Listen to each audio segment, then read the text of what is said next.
کہ کبھی کبھی مفہوم بڑے وسیع ہوتے ہیں، لیکن انسان اپنی جہالت کی وجہ سے ان مفاہیم کو تنگ کر دیتا ہے. تو یہ اس کی جہالت ہے، یہ ان مفاہیم کا قصور نہیں. میں ابھی آسان کر دیتا ہوں. مفہوم وسیع ہے، اس میں بڑی وسعت ہے، لیکن انسان اپنی تنگ نظری کی وجہ سے وسیع مفہوم کے اندر دائرہ تنگ لگا دے تو یہ اس کا قصور ہے، یہ دین کا قصور نہیں ہے.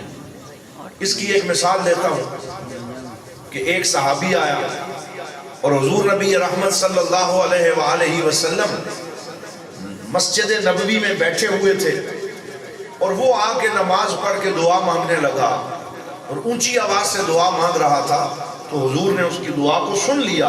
وہ کہہ رہا تھا اللہم ارحمنی وارحم معی محمدا ولا ترحم معنا احدا. کہنے لگا یا اللہ میرے اوپر رحم فرما اور میرے نبی محمد کے اوپر رحم فرما اور ہمارے علاوہ کسی پہ رحم نہ فرما. یہ اس نے دعا مانگی کہ میرے اوپر رحم فرما اور میرے نبی محمد پہ رحم فرما اور ہمارے علاوہ کسی پہ رحم نہ فرما. تو حضور نے اسے پاس بلایا اور بلا کے فرمایا کہ لقد حجرت واسعا، کہ اللہ کی رحمت تو بڑی وسیع ہے، لامحدود ہے، اس کا کوئی کنارہ نہیں ہے. تو نے اپنی کم علمی کی وجہ سے اللہ کی وسیع رحمت کو محدود کر دیا ہے. اس لیے یوں نہ مانگا کر، بلکہ مانگا کر یا اللہ میرے پاک نبی محمد کی ساری امت پہ رحم فرما، حضور کی ساری امت پہ رحم فرما، بڑوں چھوٹوں پہ رحم فرما، مردوں عورتوں پہ رحم فرما، تمام انسانوں پہ رحم فرما، مسلمانوں پہ رحم فرما. تو حضور نے فرمایا رحمت کا وسیع مفہوم ہے، اسے تنگ نہ کرو، اس کے اندر دائرے نہ لگاؤ، بلکہ جیسے اللہ نے اسے وسیع رکھا ہے تم بھی اپنے دل کو وسیع کر لو. تم بھی مانگو تو سب کے لیے مانگا کرو. مجھے یاد ہے ہماری جو مائیاں، جو ہماری مائیں اور نانیاں اور دادیاں، ان کا ایمان بڑا مضبوط تھا. آج بڑے بڑے پی ایچ ڈی سکالر بھی اتنے پکے مومن نہیں ہیں جتنے پکے مومن ہمارے وہ بابے اور ہماری وہ مائیں ہوا کرتی تھی. ان کا ایمان مضبوط تھا. اسی لیے سرکار دو عالم صلی اللہ علیہ وسلم نے فرمایا کہ اللہ تعالیٰ سے مانگا کرو اللہم اعطنا ایمان العجائز، یا اللہ ہمیں بوڑھوں والا ایمان عطا فرما، جو زیادہ پڑے ہوئے نہیں ہوتے لیکن انہیں اللہ سے بھی پیار ہوتا ہے، اللہ کے رسول سے بھی پیار ہوتا ہے، انہیں دین سے بھی پیار ہوتا ہے، اور کوئی طوفان ان کے پائے استقلال میں لغزش لا سکتا نہیں. تو اس لیے وسیع مفہوم کو تنگ نہیں کرنا چاہیے. یہ میں نے تمہیدی جملہ کہا ہے. اب اس کے اوپر میں اپنے موضوع کی طرف آتا ہوں کہ اہل بیت کا مفہوم وسیع ہے، اور بعض لوگوں نے محبت کے چکر میں اس مفہوم کو تنگ کر دیا، اس کو محدود کر دیا اور کہا کہ اہل بیت سے صرف 5 ہستیاں مراد ہیں، جبکہ ہم کہتے ہیں وہ 5 بھی مراد ہیں اور حضور کی ساری ازواج مطہرات بھی مراد ہیں. وہ 5 بھی مراد ہیں اور بولو حضور کی ساری ازواج مطہرات بھی مراد ہیں. حضور کا نسب بھی مراد ہے، حضور کے رشتہ دار بھی مراد ہیں. اس لیے اس وسیع مفہوم کو بھی تنگ نہ کیا جائے، بلکہ جب اہل بیت کا تذکرہ کیا جائے تو حضور کی پوری اہل بیت پہ سلام بھیجا جائے. آپ کو کس نے حق دیا ہے کہ آپ اس وسیع مفہوم کو تنگ کر دیں اور محدود کر دیں؟ علماء کرام نے بیان فرمایا صحیح احادیث کی روشنی میں کہ حضور کی اہل بیت کی 3 قسمیں، ایک ہے بیت سکونت، دوسرا ہے بیت نسب اور تیسرا ہے بیت نبوت. بولیے ذرا میرے ساتھ بولیں تاکہ یہ سبق یاد ہو جائے. پہلا کیا ہے؟ بیت سکونت. بولیں ذرا بیت سکونت. دوسرا ہے بیت نسب اور تیسرا ہے بیت نبوت. اب یہ تینوں اہل بیت کے مفہوم میں آتے ہیں. تو بیت سکونت سے کون مراد ہے؟ جو میرے نبی کے گھر کی چھت کے نیچے رہتے تھے وہ سارے میرے پاک نبی کی اہل بیت ہیں. یہ بیت سکونت کا مفہوم ہے. اور گھر کے چھت کے نیچے کون ہوتا ہے؟ بولو بیٹے بھی ہوتے ہیں، بیٹیاں بھی ہوتی ہیں، بیویاں بھی ہوتی ہیں، یہ سب اس میں شامل ہیں۔ اور اگر اس میں سے کسی ایک کو بھی نکال دیا جائے تو پھر وہ مفہوم کامل مفہوم نہیں رہتا، وہ ناقص بن جاتا ہے۔ لہٰذا جب بیت سکونت کی بات کی جائے گی تو جتنے بھی حضور کے گھر میں رہتے رہے وہ سارے حضور کی اہل بیت میں شامل ہیں۔ دوسرا مفہوم ہے بیت نسب کا، اور اس سے مراد وہ ہستیاں ہیں جن کا حضور سے رشتہ داری کا تعلق ہے۔ اور رشتہ دار سارے آپ کو پتہ ہے گھر کی چھت کے نیچے تو نہیں رہتے، وہ محلے میں رہتے ہیں، وہ شہر میں رہتے ہیں، لیکن وہ رشتہ دار ہوتے ہیں۔ تو جن سے میرے نبی کا نسبی تعلق ہے وہ حضرت عبد المطلب کی اولاد ہوں، وہ بنو ہاشم ہوں، وہ حضرت عقیل یا ان کے بیٹے ہوں، یا حضرت جعفر بن ابی طالب کے بیٹے ہوں، یا سرکار کے وہ سارے خونی رشتہ دار جنہوں نے میرے نبی کا کلمہ پڑھا ہے، وہ سارے بھی اہل بیت کے مفہوم میں شامل ہیں۔ وہ سارے بھی اہل بیت کے مفہوم میں شامل ہیں۔ تو یہ دو حصے ہو گئے، بیت سکونت اور بیت نسب، اور تیسرا حصہ بیت نبوت کا ہے۔ یہاں تو اللہ نے رحمت کی حد کر دی، فرمایا بیت نبوت سے مراد یہ ہے جس نے سچے دل سے پڑھ لیا لا الہ الا اللہ محمد رسول اللہ تو وہ میرے نبی کی روحانی اولاد بن گیا۔ فرمایا ساری روحانی اولاد بھی حضور کی اہل بیت میں شامل ہے، ساری روحانی اولاد۔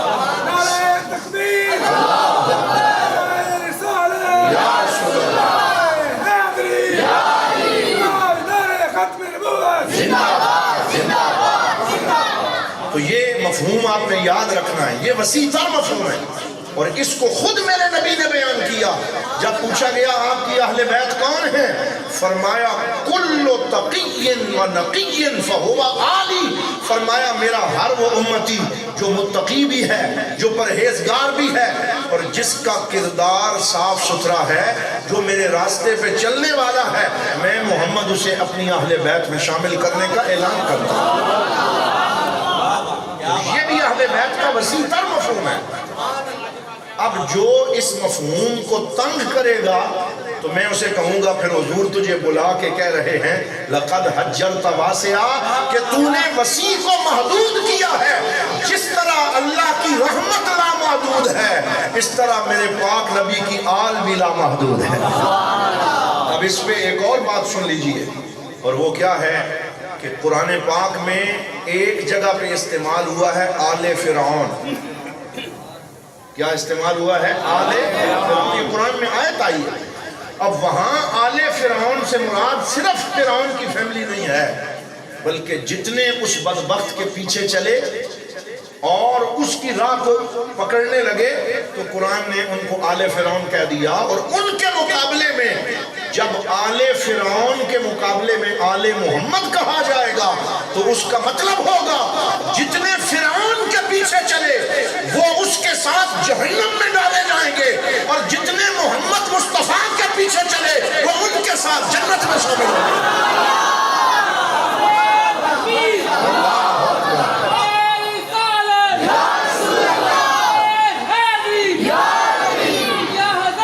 سلام یا حسین، سلام یا حسن، سلام یا حسین، سلام یا حسن، سلام یا حسین۔ اللہ تعالیٰ آپ کو سلامت رکھے، آپ کی محبت سلامت رکھے۔ تو یہ مفہوم آپ نے یاد رکھنا۔ اب یہ جو میں نے ونڈ کی ہے اور یہ جو میں نے مفہوم بیان کیا ہے، یہ میں نے بیان نہیں کیا، یہ امت کے مستند علماء نے بیان کیا، یہ امت کے بڑے بڑے اہل حل و عقد نے بیان کیا ہے، اور یہ احادیث پاک سے ثابت ہے کہ ایک آل کا وسیع مفہوم ہے جس میں حضور کا ہر سچا غلام شامل ہے۔ ایک آل کا اس سے چھوٹا دائرہ ہے اور اس میں حضور کے رشتہ دار شامل ہیں، اور ایک آل کا مخصوص دائرہ ہے جس میں حضور کی ازواج مطہرات، حضور کے بیٹے اور بیٹیاں شامل ہیں۔ اب اس پہ میرے حضور ضیاء الامت جسٹس پیر محمد کرم شاہ الازہری نے 22ویں سپارے میں سورہ احزاب کے اندر جو آیت میں نے پڑھی ہے انما یرید اللہ لیذھب عنکم الرجس اہل البیت ویطہرکم تطہیرا، اس کی تفسیر میں حضور ضیاء الامت نے لکھا آپ نے فرمایا جو بندہ میرے نبی کی بیویوں کو اور ازواج مطہرات کو حضور کی آل میں سے نہیں سمجھتا، وہ ذرا گھر جائے اور گھر جا کے اپنی بیوی سے کہے کہ تو میری گھر والی نہیں ہے۔ کیا کہے کہ تو میری گھر والی نہیں۔ پیر صاحب کے جملے پڑھ رہا ہوں، اپنے نہیں پڑھ رہا۔ پیر صاحب نے کہا ذرا اپنی بیوی سے کہو کہ تو میری اہل نہیں ہے، تو میری اہل بیت نہیں ہے، تو میری گھر والی نہیں ہے۔ جو کہے گا اسے آٹے دال کا بھاؤ معلوم ہو جائے گا۔ یہ پیر صاحب نے لکھا، جو کہے گا اسے آٹے دال کا بھاؤ معلوم ہو جائے گا، اسے شام کی روٹی گھر میں نہیں ملے گی کہ اگر میں تیرے گھر والی نہیں ہوں تو پھر کون تیرے گھر والی ہے؟ کتنا بڑا ظلم ہے کہ تیری بیوی تیری اہل بیت میں ہے، عالم کی بیوی اس کی اہل بیت میں ہے، شیخ الاسلام کی بیوی اس کی اہل بیت میں ہے، تو میرے مصطفیٰ کی بیوی مصطفیٰ کی اہل بیت میں ہے۔ یہ کتنا بڑا ظلم ہے کہ کوئی میرے نبی کی ازواج کو حضور کی آل میں سے نہ مانے۔ جو یہ ظلم کرتے ہیں کل قیامت کے دن ان سے پوچھا جائے گا۔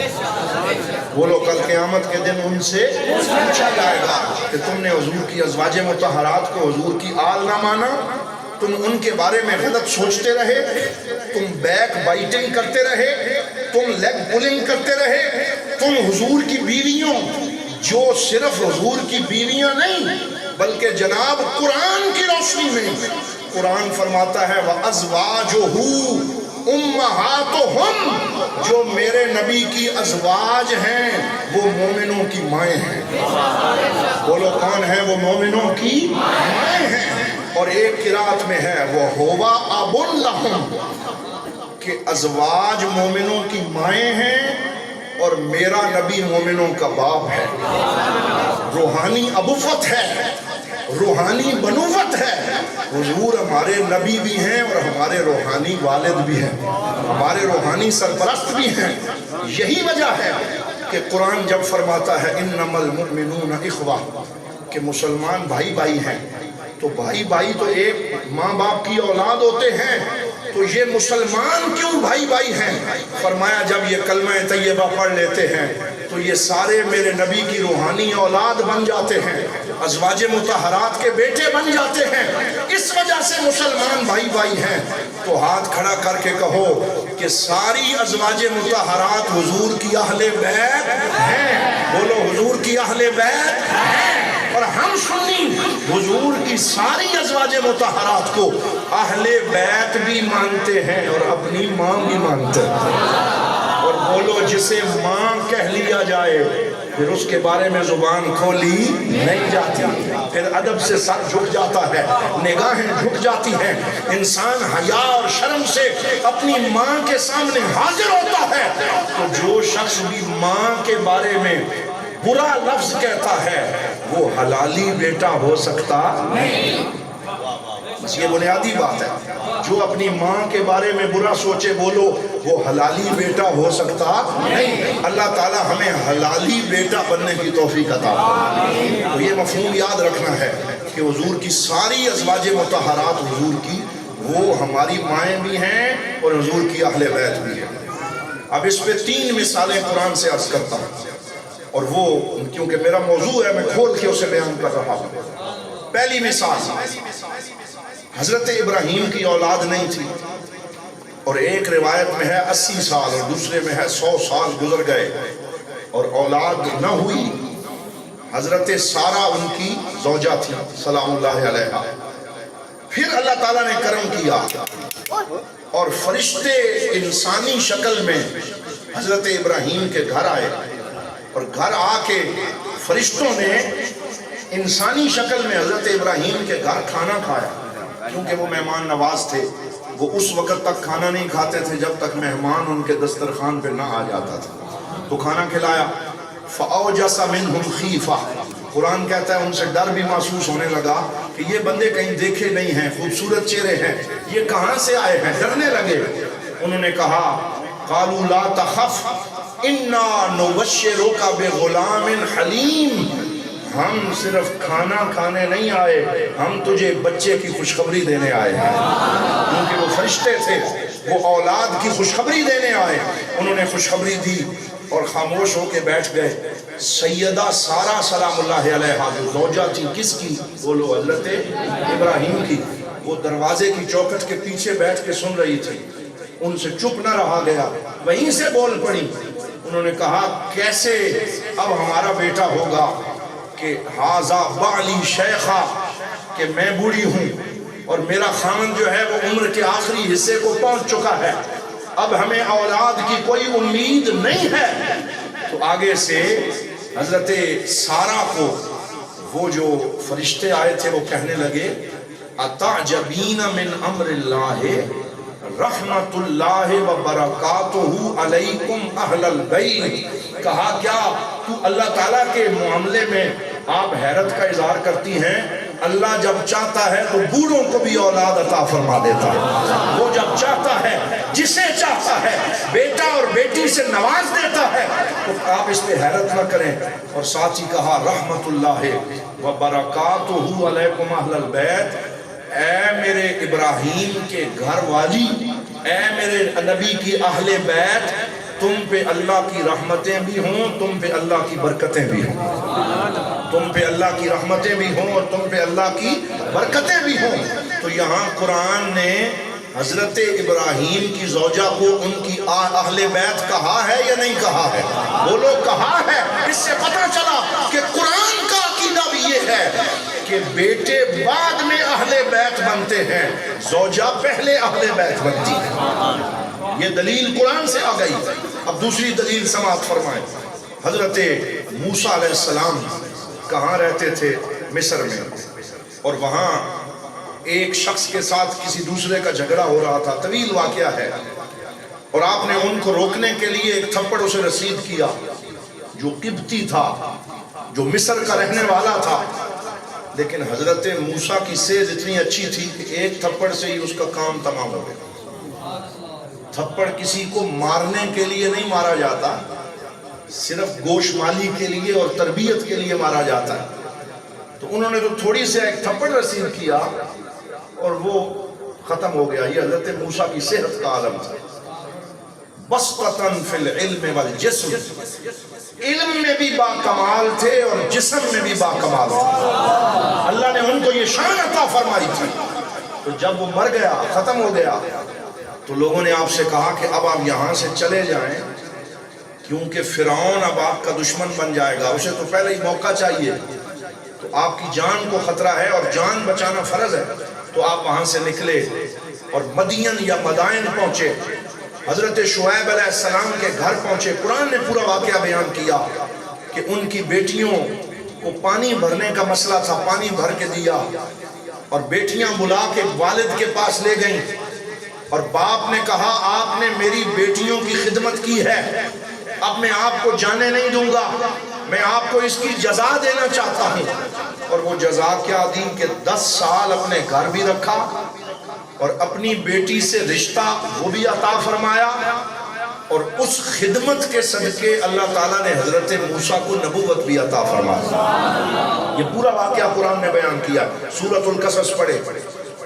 جو بات میں کرنا چاہتا ہوں وہ یہ ہے کہ 10 سال وہاں رہنے کے بعد حضرت شعیب کی بیٹی جو اب ان کی زوجہ بن چکی تھی، انہیں ساتھ لے کے واپس مصر جا رہے تھے، ابھی نبوت کا اعلان نہیں ہوا تھا، تو راستے میں بھوک لگی، سردی محسوس ہوئی، تو سوچا کہ آگ جلاتے ہیں، کہیں سے تھوڑی آگ نظر آ جائے تو وہ میں لے آتا ہوں، جس سے ہم سردی میں حرارت بھی حاصل کریں گے، کھانا بھی پکائیں گے۔ تو وہ اپنی بیوی سے کہنے لگے قال لأہلہم کثوا انی آنست نارا، تو قرآن کہتا ہے انہوں نے اپنی اہل بیت سے فرمایا، بولو انہوں نے اپنی اہل بیت سے فرمایا کہ ذرا ٹھہرو، مجھے وہ آگ نظر آ رہی ہے، میں وہ لے کے آتا ہوں، اور پھر ہم آگے بڑھتے ہیں۔ اور جب آگ لینے گئے تو جسے وہ آگ سمجھ رہے تھے وہ آگ نہیں تھی، بلکہ ایک درخت تھا، اور اس درخت میں نور چمک رہا تھا، اور اس درخت کے اندر سے آواز آئی کہ اے اے موسیٰ یہ آگ نہیں ہے بلکہ اس درخت کے اندر سے تیرا رب تجھ سے ہم کلام ہے، تیرا رب تجھ سے گفتگو کر رہا ہے، اور وہاں سے نبوت عطا ہوئی۔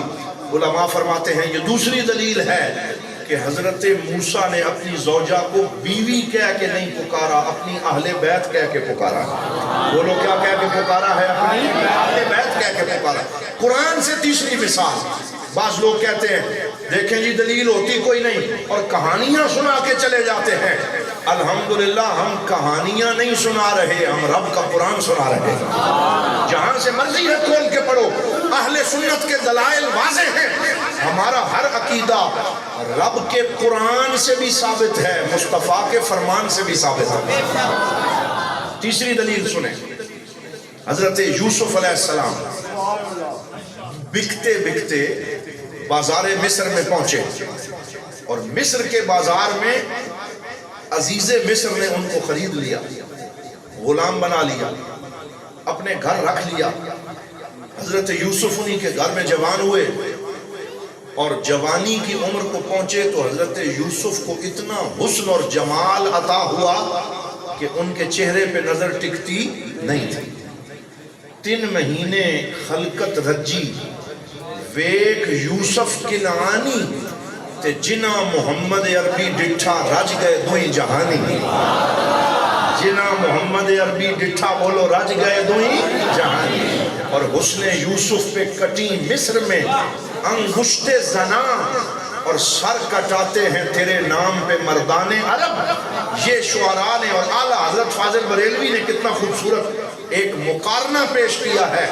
کہا ایک طرف حسن یوسف ہے اور دوسری طرف حسن مصطفیٰ ہے، اور حسن یوسف پہ انگلیاں کٹی ہیں، اور انگلیاں کس کی کٹی ہیں؟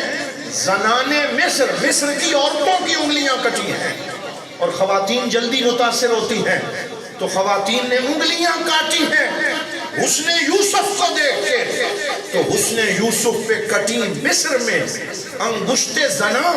اور پھر مصر اور عرب کے کلچر میں بڑا فرق ہے۔ عرب کے لوگ جنگجو ہیں، وہ جلدی متاثر نہیں ہوتے، وہ جلدی کسی پہ دل پھینکتے نہیں ہیں۔ ادھر مصر کی عورتیں ہیں اور انہوں نے انگلیاں کٹائی ہیں۔ صدقے جائیں اے مدنی تیرے کہ مصر والوں نے، عورتوں نے یوسف کو دیکھا تو انگلیاں کاٹی ہیں، اور عرب والوں نے مصطفیٰ کو دیکھا تو انگلیاں نہیں کاٹی، اپنے سر کٹا دیے ہیں۔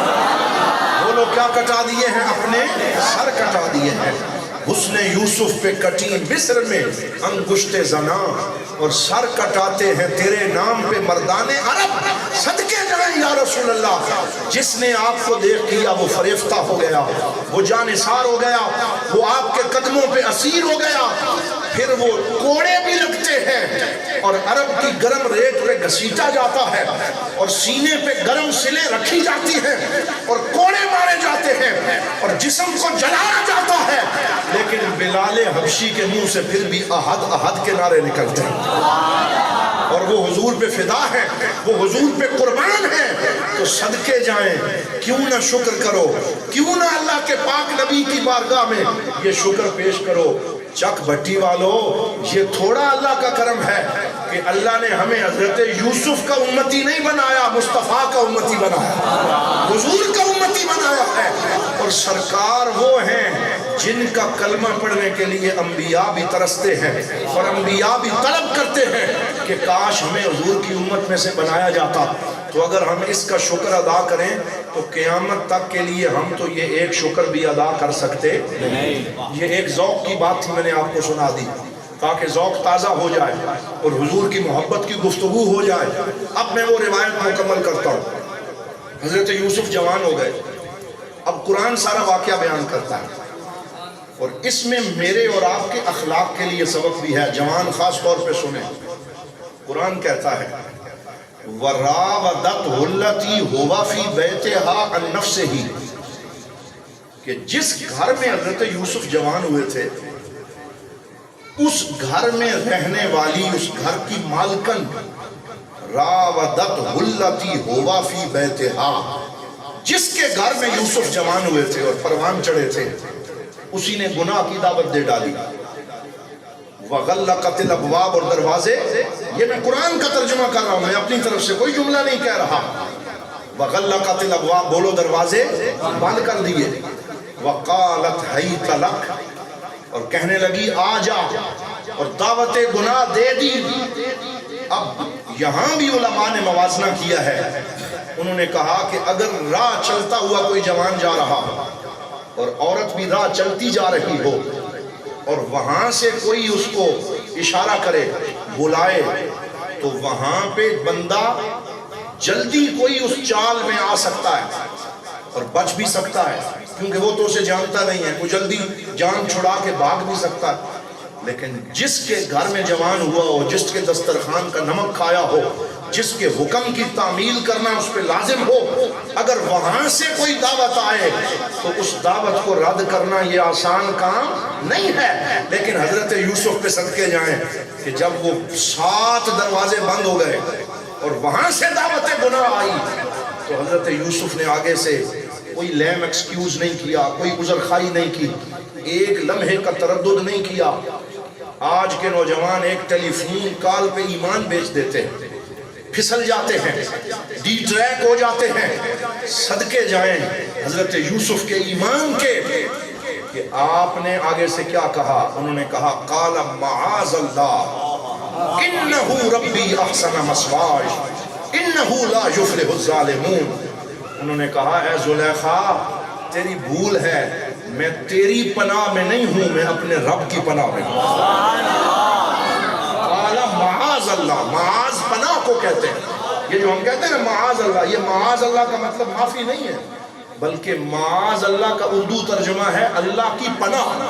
بولو کیا ترجمہ ہے؟ اللہ کی پناہ. تو اگر یہ جملہ مجھے اور آپ کو یاد ہو جائے تو جب بھی کوئی کمزور لمحہ آئے اور تو کہہ دے معاذ اللہ کہ میں تو اللہ کی پناہ میں ہوں، میں تیرا نمک نہیں کھا رہا، میں اپنے رب کا دیا ہوا کھا رہا ہوں، میں اپنے رب کا عطا کردہ کھا رہا ہوں. انہو ربی احسن مثوای، وہ میرا رب ہے، وہی بہترین ٹھکانہ ہے. انہو لا یفلح الظالمون، اور کبھی بھی ظلم کرنے والے کامیاب ہو سکتے نہیں، وہ فلاح نہیں پا سکتے. تو حضرت یوسف علیہ السلام نے جب اللہ کی پناہ مانگی، آگے قاری صاحب بڑی خوبصورت بات ہے. ایک دفعہ میں یہ واقعہ کہیں بیان کر رہا تھا. ایک صوفی کی خانقاہ تھی، اور مولوی اور صوفی میں بڑا فرق ہوتا ہے، ان کی نگاہ میں بڑا فرق ہوتا ہے. صوفی کسی اور نظر سے دیکھتا ہے اور مولوی کسی اور نظر سے دیکھتا ہے. صوفیاء کے دل کی آنکھ کھلی ہوئی ہوتی، وہ اس نظر سے دیکھتے ہیں. تو میں ایک صوفی کی خانقاہ پہ یہ واقعہ بیان کر رہا تھا، اور جب میں اس آیت پہ پہنچا وَلَقَدْ هَمَّتْ بِهِ وَهَمَّ بِهَا لَوْلَا أَن رَأَىٰ بُرْهَانَ رَبِّهِ. اب قرآن نے اس واقعے پہ تبصرہ کیا ہے، اور قرآن فرماتا ہے کہ وَلَقَدْ هَمَّتْ بِهِ وَهَمَّ بِهَا، کہ زلیخا تو گناہ کا ارادہ کر چکی تھی. بولو زلیخا تو گناہ کا ارادہ کر چکی تھی. وَهَمَّ بِهَا لَوْلَا أَن رَأَىٰ بُرْهَانَ رَبِّهِ، اور یوسف کو اگر اللہ کا جلوہ نظر نہ آتا تو شاید وہ بھی ارادہ کر لیتے، لیکن انہیں کس نے بچا لیا؟ انہیں اللہ کے جلوے نے بچا لیا. بولو انہیں کس نے بچا لیا؟ اللہ کے جلوے نے بچا لیا. ترجمہ تو یہی بنتا ہے جو میں نے کیا. کیوں جی احسان اللہ صاحب؟ ترجمہ تو یہی بنتا ہے وَلَقَدْ هَمَّتْ بِهِ وَهَمَّ بِهَا لَوْلَا أَن رَأَىٰ بُرْهَانَ رَبِّهِ، کہ اگر جلوہ نظر نہ آتا تو شاید ارادہ کر لیتے. جب میں تقریر کر چکا تو وہ جو صوفی بزرگ بیٹھے تھے وہ مجھے ایک الگ کمرے میں لے گئے، اور الگ انہوں نے الگ تھلگ، اصلاح بھی الگ تھلگ ہونی چاہیے، مجمع میں نہیں ہونی چاہیے، یہ صوفیاء کا طریقہ ہے. الگ لے گئے اور کہنے لگے ترجمہ لغت کے اعتبار سے تو ٹھیک ہوگا، ذوق کے اعتبار سے ٹھیک نہیں. لغت کے اعتبار سے ٹھیک ہوگا، ذوق کے اعتبار سے ٹھیک نہیں ہے. کیوں ٹھیک نہیں ہے؟ کیونکہ نبی گناہ کا ارادہ کر سکتا نہیں. کیوں؟ کیونکہ نبی معصوم ہے. بولو نبی کیا ہے؟ معصوم ہے، اور معصوم کبھی بھی گناہ کر سکتا نہیں، اس کے سسٹم میں ہی وہ موجود نہیں. تو میں نے کہا جناب پھر ترجمہ کیا کریں؟ انہوں نے کہا سینہ بسینہ ہمارے بزرگوں کے پاس یہ ترجمہ پہنچا ہے کہ یوں ترجمہ کیا کرو وَلَقَدْ ہَمَّتْ بِهِ وَهَمَّ بِهَا، کہ زلیخا نے گناہ کرنے کی ہمت کی اور یوسف نے گناہ سے بچنے کی ہمت کی۔ زلیخا نے گناہ کرنے کی ہمت کی اور بولو یوسف نے گناہ سے بچنے کی ہمت کی، کیونکہ وہ معصوم ہیں اور اللہ تعالیٰ نے ان کو اپنا جلوہ دکھا دیا۔ تو یہ جلوہ انعام ہے، یہ جلوہ نتیجہ ہے کہ اللہ نے بند کمرے میں اپنا جلوہ دکھایا اور حضرت یوسف کو کہا پیچھے مڑو۔ یا اللہ کیسے مڑوں، تالے لگے ہیں۔ فرمایا تو میری پناہ میں ہے، پیچھے مڑنا تیرا کام ہے، تالے خود بخود کھلتے چلے جائیں۔ تو حضرت یوسف پیچھے مڑے، جب ایک دروازے پہ پہنچتے تالا نیچے گر جاتا، پھر دوسرا دروازہ آیا، پھر تیسرا آیا، تو اللہ کے فضل و کرم سے 7 دروازوں سے باہر نکلے۔ جب آخری دروازہ کھلا تو سامنے عزیز مصر کھڑا تھا، سامنے اس زلیخا کا خامد کھڑا تھا، عزیز مصر کھڑا تھا۔ اب زلیخا نے اپنے آپ کو شرمندگی سے بچانے کے لیے جو جملہ کہا، اس نے کہا کہ ما جزاء من اراد باہلک سوءا الا ان یسجن او عذاب علیم، کہ اے عزیز مصر، اے میرے خامد یہ بتا کہ جو تیری اہل بیت کے ساتھ اور تیری اہلیہ کے ساتھ برا ارادہ کرے اس کو کیا سزا ہونی چاہیے؟ کہتے ہیں الٹا چور کوتوال کو ڈانٹے، ہے نا جی، الٹا چور کوتوال کو ڈانٹے۔ تو اس نے سچا بننے کی کوشش کی۔ تو میں نے تو یہ واقعہ سارا اس لیے سنایا کہ یہاں بھی اہل کا لفظ استعمال ہوا ہے کہ اگر زلیخا جو عزیز مصر ہے اس کی بیوی اس کی اہل ہے، تو یہ کیسی تمہاری منطق ہے کہ تم حضور کی ازواج کو حضور کی اہل بیت میں سے نہیں سمجھتے؟ ای خیال استو محال استو جنو، یہ تمہارا وہم ہو سکتا ہے، عقیدہ نہیں ہو سکتا۔ ہم عقیدہ اخبار جہاں سے نہیں لیتے، ہم عقیدہ رب کے قرآن سے لیتے ہیں۔ بولو ہم عقیدہ کہاں سے لیتے ہیں؟ رب کے قرآن سے لیتے ہیں، اور رب کے قرآن کا صفحہ صفحہ بول کے کہہ رہا ہے، بولو حضور کی ساری ازواج مطہرات کون ہیں؟ حضور کی اہل بیت ہیں۔ تو اب میں امید کرتا ہوں کہ اب آپ کو یہ عقیدہ بھولنا نہیں چاہیے۔